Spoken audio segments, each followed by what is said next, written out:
Okay, can you hear me? See my screen? Everything good? Okay.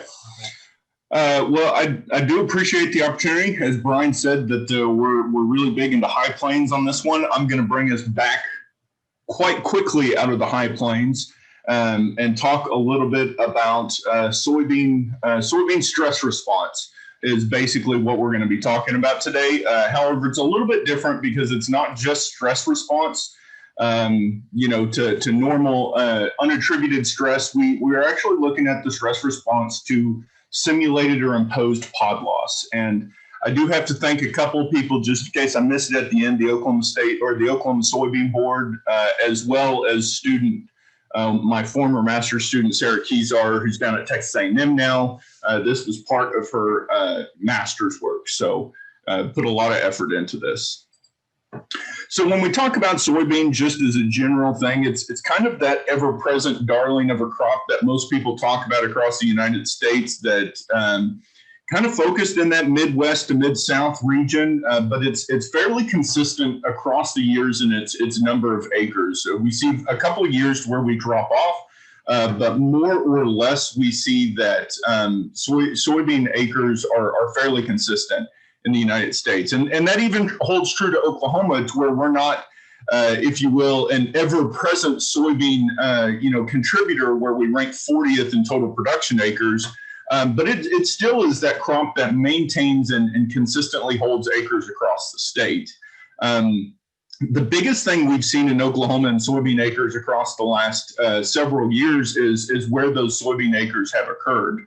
Those soybean acres have occurred more frequently in the western part, where we've seen almost a 75% increase from 2012 to 2016. Kind of taking that I-35 corridor and going west is where we're seeing a lot of big growth in soybean production acres over the last 10 years. So when we move those soybean acres a little further west, what does that bring us to? Well, environmental conditions have always been a predominant yield limiting factor, even in areas like the Midwest and the Mid-South, where they're grown quite dominantly. Environmental conditions are still the thing that hold back yield. And in Oklahoma, as we move further west, that becomes a more and more of a driving factor.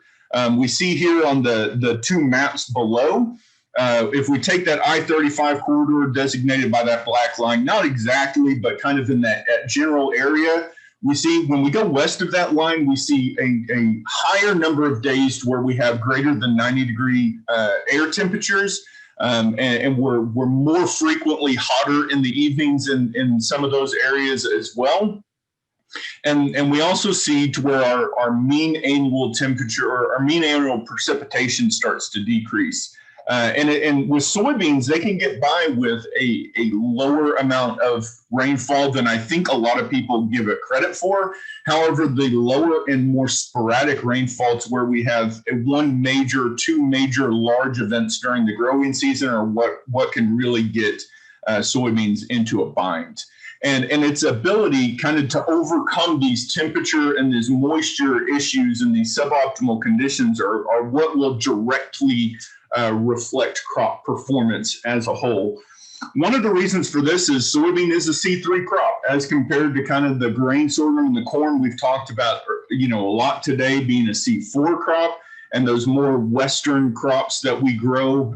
It is a C3 crop, and because it is a C3 crop, or if you kind of term it that cool season crop, it has some limitations when we get into some drier and hotter conditions because of the evaporation transpiration potential is heavily tied to the amount of photosynthesis that it can conduct.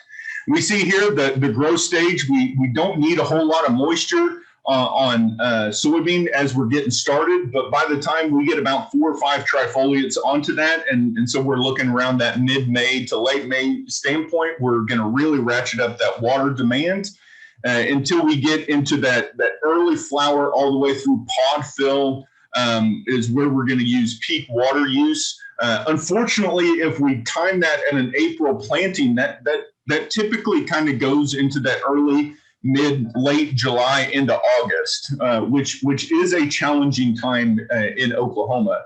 And when we look at moisture and how it pertains to how much photosynthesis and biomass we can accumulate, we have to go back to that law of the minimum. I remember sitting in Bill Ron's class, and he gave a quiz on what is the most limited nutrient in Oklahoma production systems. And, all of us were saying, nitrogen, phosphorus, et cetera, and he came up and he said, no, it's water.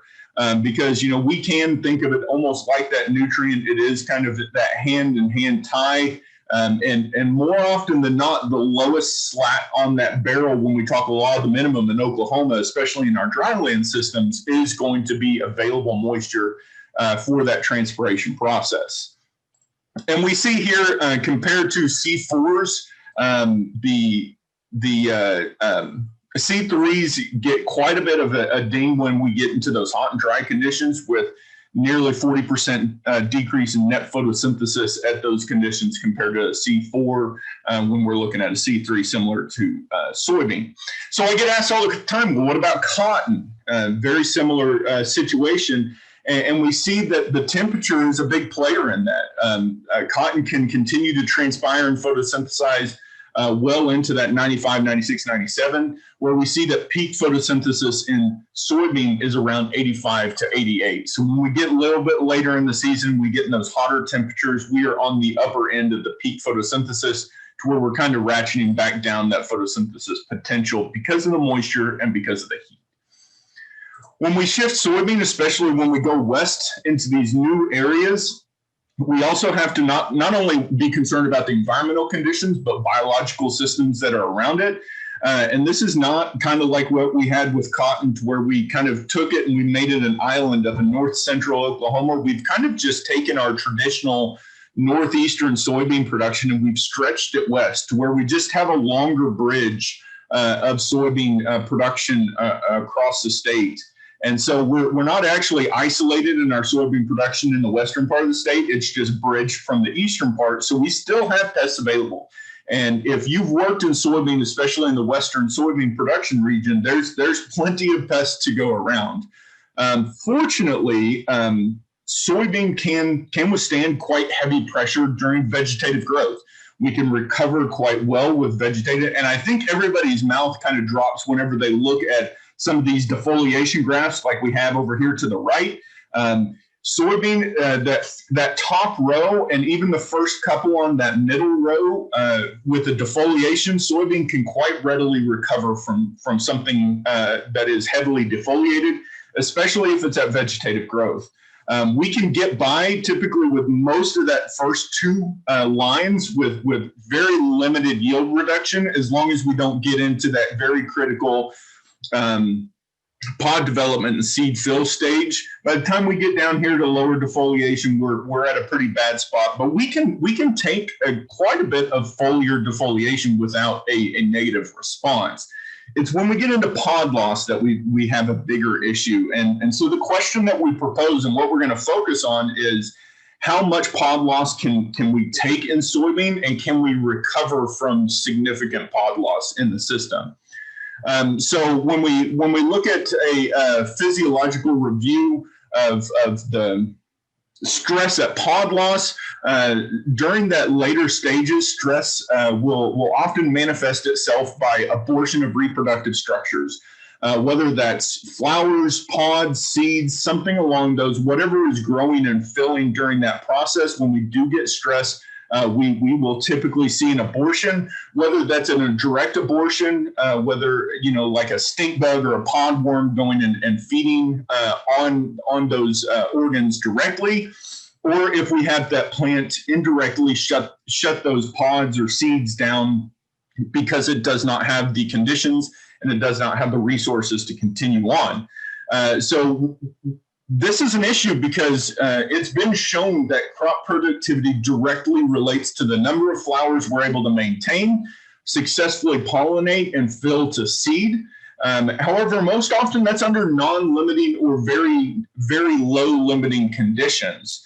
We often see that the number of flowers we produce in suboptimal conditions, like we have in dryland systems here in Oklahoma, is typically much less than we originally produced. So we can withstand quite a bit of early flower and early pod loss. However, when we get a little bit later, we have trouble kind of compensating for that because we've already poured enough resources into a pod or into seed field that we kind of took those resources away from doing something else to kind of feed that, and kind of aborting that later in its growth stages can be a little bit more challenging to overcome. So that kind of brings us to what we're going to be looking at for the rest. We developed a project that we wanted to look at simulated pod loss and how the soybean plant responded to that pod loss.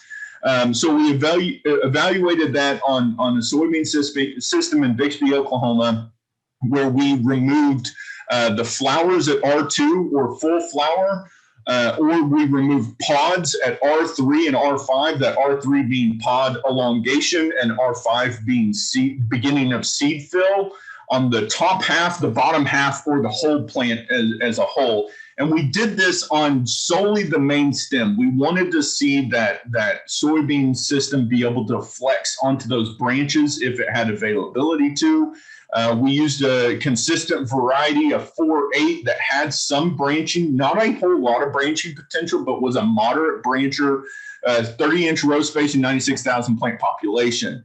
And so in season, and what we're going to look at today is kind of overall yield, how well it yielded with those implemented pod loss or the seed loss, as well as how it recuperated via pod location, seed weight, and seed number. We did other things like stress, quality, soil moisture, et cetera, et cetera. But in the interest of time, we're not going to go over those today, but it is something that we kind of looked at. So when we first just get into yield, I'll start first at this Bixby 2019. When we did this in 2019, basically we didn't see a whole lot of differences until we got into really late stress. At this R5, there's a whole lot, and there's probably a whole presentation, 20-minute discussion on why this happened. We have some theories. We don't really know exactly. We had a whole lot of variation this year, but this one is a challenge. And we kind of just don't have enough time to go into the details here.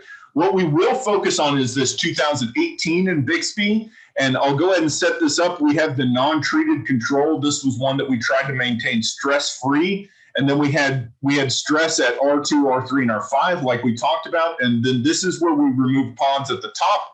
B is the bottom, W is the whole plant at these different stages, and then we'll have our dependent variable, in this case yield, on this y-axis.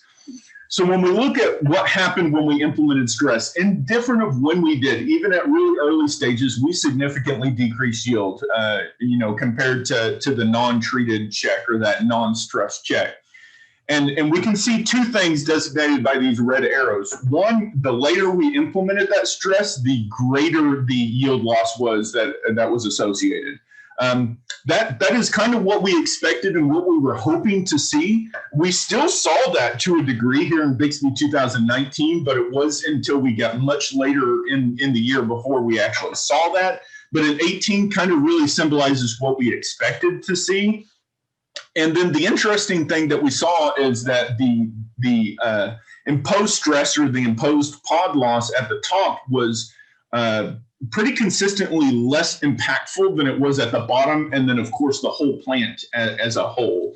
And so this is kind of what we're going to dig into and kind of further evaluate of one, potentially why did this happen, and two, where were we able to compensate yield in some of these, particularly where we lost it at the top, that still maintain this yield. Because if you think here at 2,000 kilograms per hectare, we removed every flower on that plant at R2. So where was that plant able to recuperate some of those seeds in that pod? And then overall, where did it lose it from that designated that yield?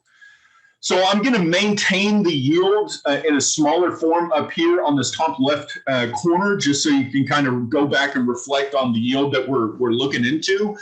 First thing first is look at where the pods formed. Where did we have pods at the end of the year? And this is not actual pod number, but this is the ratio of pods on the main stem versus the branches. So a really high positive number would indicate that we had more pods on the main stem than the branches. As this number gets to closer to 0, that does not have any indication on where the pods were or how many pods we had. It just means that we were more equivalent towards the main stem branch pod ratio. So if we were 0 here, like we are here at that 0.6, this would mean that we had almost equal main stem versus branching pods. The more negative it gets, the more indication we had pods form on the branches compared to the main stem. And I do put a little note here that average pods per plant on the non-treated check and the R2 stress were around 40 to 50 pods per plant. And this drastically reduced as we got to stress at the R5. So we did significantly reduce pod number, but what I wanted to show, it gives you a really good trend on where the pods were located. When we stressed, we did shift some of those pods, even at the early stress of the top where we didn't get a really big yield decline. We did shift some of those pods onto the branches. However, what we did see is when we went into those lower yields where we expect maybe those pods move to those branches, we weren't shifting a whole lot of pods to the branches at the bottom and the whole plant at R2. This was able to kind of flex that indeterminate nature on that main stem because we stressed it so early in the year. By the time we got to R3, once again, we shifted a minor amount at the top level stress, but when we removed pods at the bottom and the whole plant, that's when we really started to see that shift from the main stem to the branches, where we were putting a lot more of our yield on the branches than on the main stem. And then when we stressed at R5, we were just not able to recover on the main stem, and we saw a bulk majority of our yield and our pods come from the branches.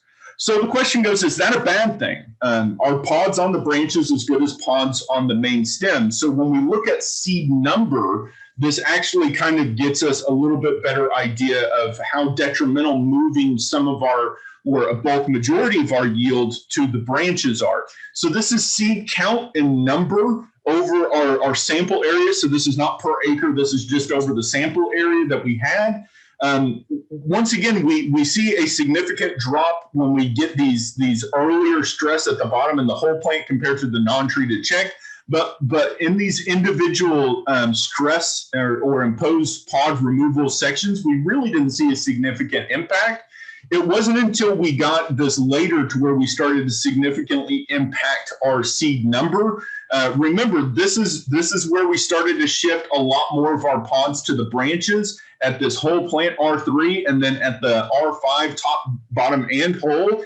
And we see that we did get a significant decrease in our total number of seeds. So kind of as we moved from the main stem to the branches, we were still putting pods on, but those pods were turning into 1 and 2 bean pods as opposed to 2 and 3 bean pods. So we just kind of weren't able to recuperate all the beans in a pod, even though the pods kind of were present. But we still are not able to see why this yield was impacted at this R2. We didn't push a significant amount more to the branches. We see that we didn't actually significantly influence seed count. Where that's actually coming from is seed weight. So this is 100 seed. This is a weight based on 100 seed count weight on the beans that we sampled, and you see here from the non-treated control, the top where we removed on the top, we actually got an increase in seed weight because we had less seeds and we didn't really stress it all that significantly. We were able to just fill the seeds that we had better. And you see that with the top stress at R3 and at R5, to where we're not really losing a whole lot of seed weight where we removed the top. We are having less seed, particularly here at R5, but we're filling them. We're filling what we have with the resources that we had.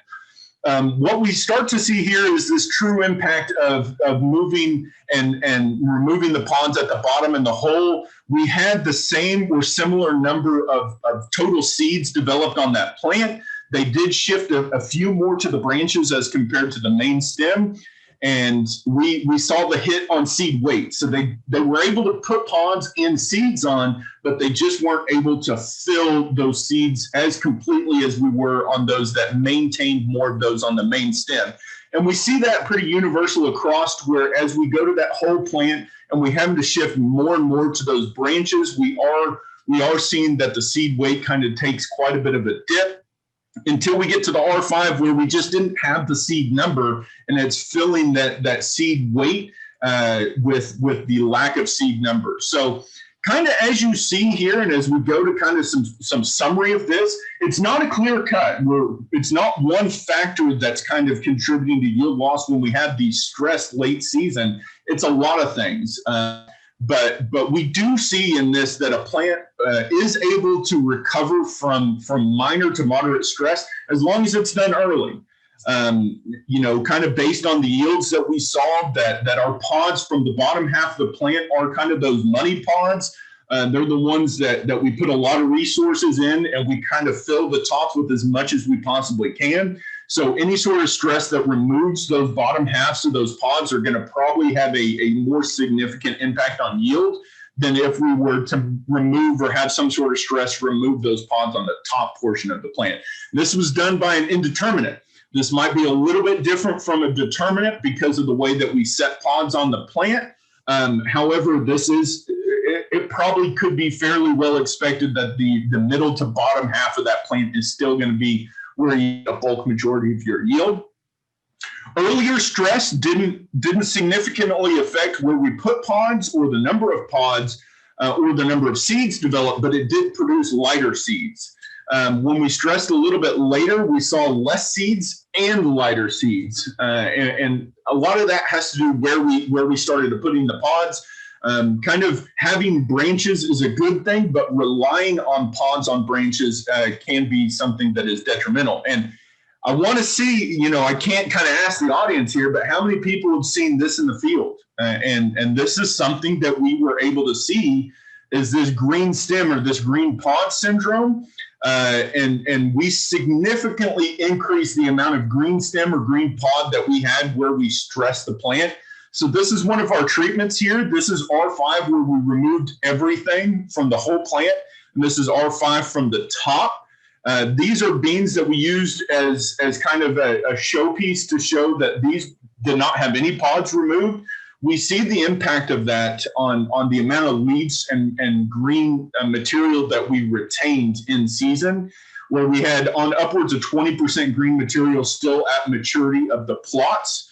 But we still saw a significant increase in the amount of green stem or green material we had where we removed pods at the top and the middle at that R5 stress. So where does that take us to is that all those stressors later in the season, think of like your stink bugs. Think of, if you are irrigating beans, turning off water too early, doing something along those lines, this can significantly increase the amount of green stem you get as well as impact your yield.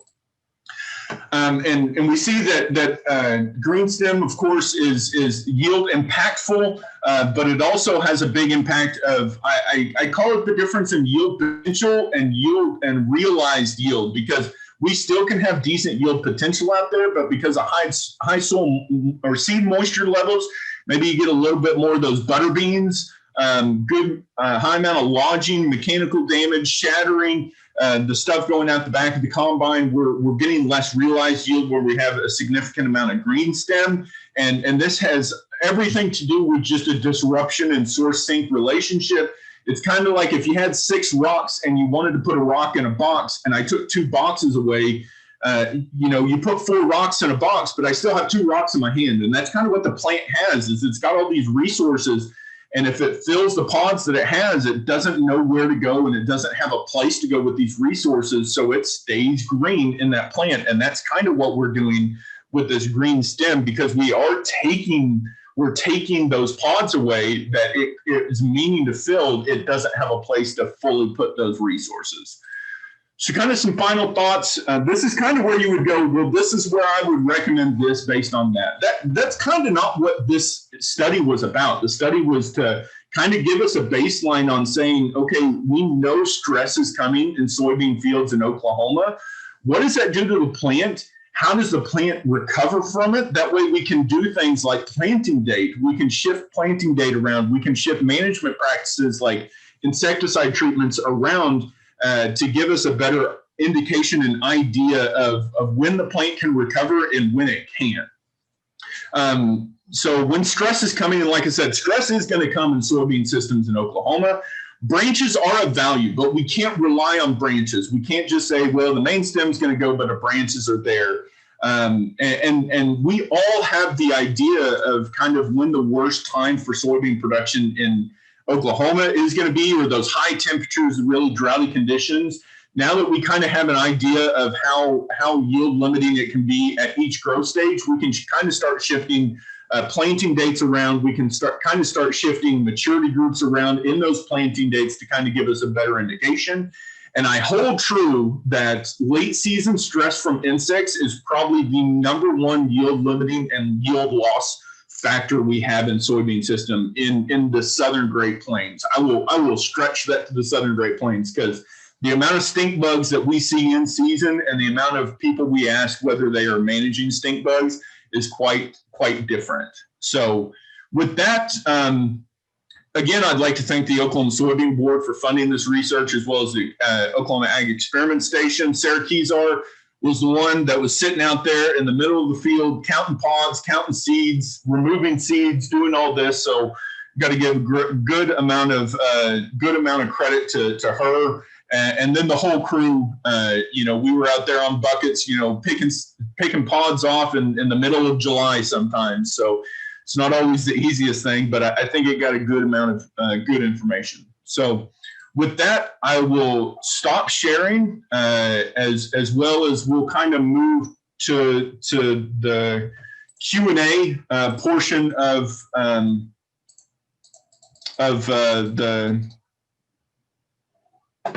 the Zoom session here, if you will.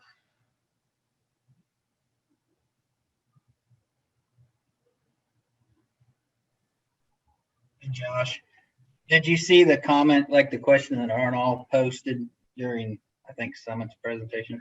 Yeah, we'll go ahead and we'll so the question was posed, I assume, to it privately or a text message to Brian, and I'll pose this to Darren, you and Summit while I kind of catch up on the notes. Is how do we get producers to change from bragging about bushels per acre to bragging about dollars per acre, if you will, or the take home, the money they can put on the back into their pocket? And what has been successful that you guys have found, and what hasn't, I guess? Yeah, great question. I know Jason and others shared some of their thoughts in the chat, but at least we've seen in Nebraska, especially through the TAPS program, and also in areas that I think we're starting to see regulations around management, especially water in our case, or nitrogen in areas in different parts of Nebraska, but a lot more bragging around the inputs, right? And so we are seeing less discussion around, I received this yield, but rather, oftentimes the 1.2 pounds of nitrogen, right? And now people are talking about trying to get down to that 0.8. Also, I think we've had a little bit more discussion on what people are getting for the price they're getting for their grain. So I don't think people are necessarily saying I made, $300 per acre, but I do think we're moving in the right direction. So I don't know if that really answers the question, but. Yeah, and I think that's the best we can hope for. As far as discussing input management as well as yield, the profit is a fickle beast. I mean, like Jimmy Kinder said, I don't think you'd ever get farmers to talk about how much money they make, but at least if we could discuss how they have a discussion about how they can minimize input costs while maintaining profitable yield, that's a win in my opinion. Yeah, go ahead. I have seen around here that some inputs are already getting limited. For example, water. So when we have those kind of things that people are actually thinking about. Okay, we have this resource in limitation already. How can we make the maximum out of it? So So there are some thoughts going around that I have noticed. Yeah, I think growers shifting that mentality and talking about how much they're getting with less is a better thing, as long as we don't turn that into a competition as well and we start sacrificing yield to just say, oh, I got by with, zero nitrogen, and, somewhere in the middle is where we need to be. But I think, Jimmy, I've even worked with growers do on-farm trials and ask them, kind of what price are you getting? That way I can put economics to the yield data that I collected from my trial. And they rarely will tell me that as well, so that's one thing that's private, and that's theirs. And I think is, as long as they're sitting in the shop talking about that, and they can talk about yield all they want to at the coffee shop, as long as folks are talking about it on their shop and in their books about dollars per acre and not yield per acre, and searching for that, I think it's a good thing. And I think the TAPS program, as opposed to the high yield competitions, doing it on, I don't care if you made the most yield, the winner is the person that made the most money. And I think having programs that push that instead of high yield programs are hopefully the thing that's going to push that over the edge. We all love competition, so you got to make it a competition of that way too.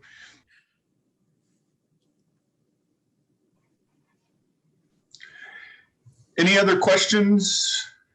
Questions? I will go ahead and share. I will share this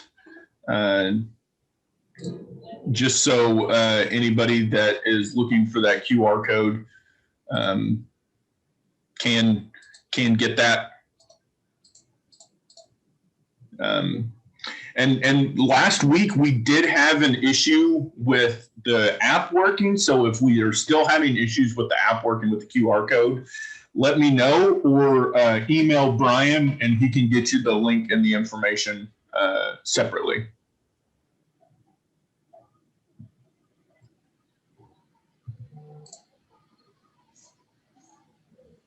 So any other questions? I can't see the chat anymore.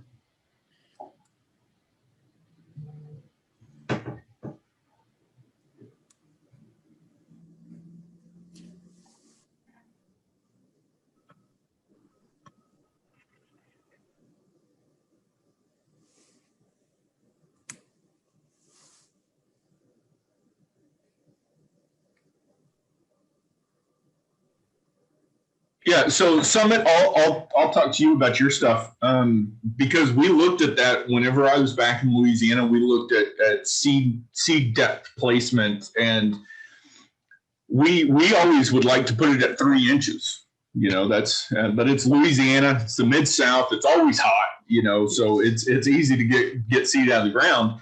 But that's because that first irrigation event, so it wasn't necessarily where the seed was planted, but it's how much soil loss you were going to get at that plant, that row level, the first either a major rainfall event or the first irrigation event that happened.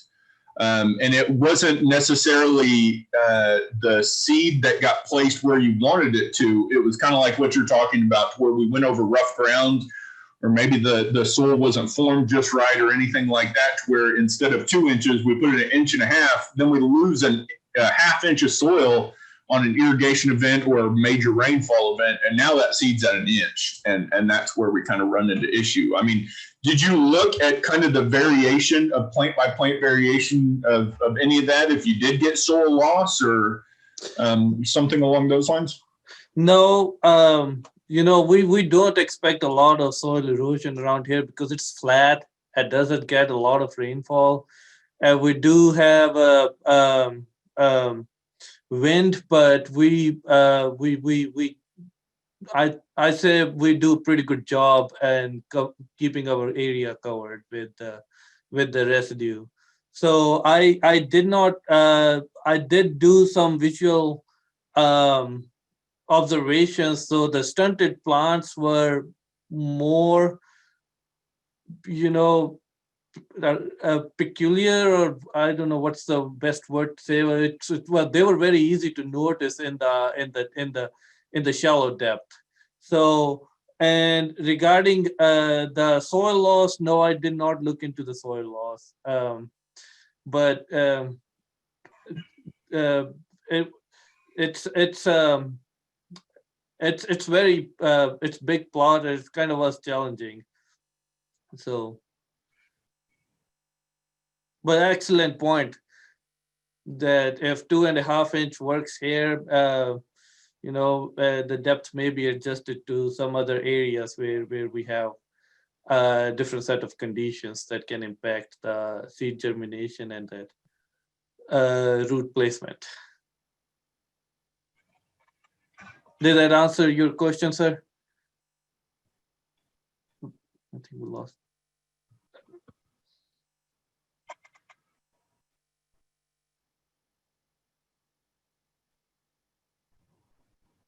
Yeah, I think it was Jeff Edwards who did it.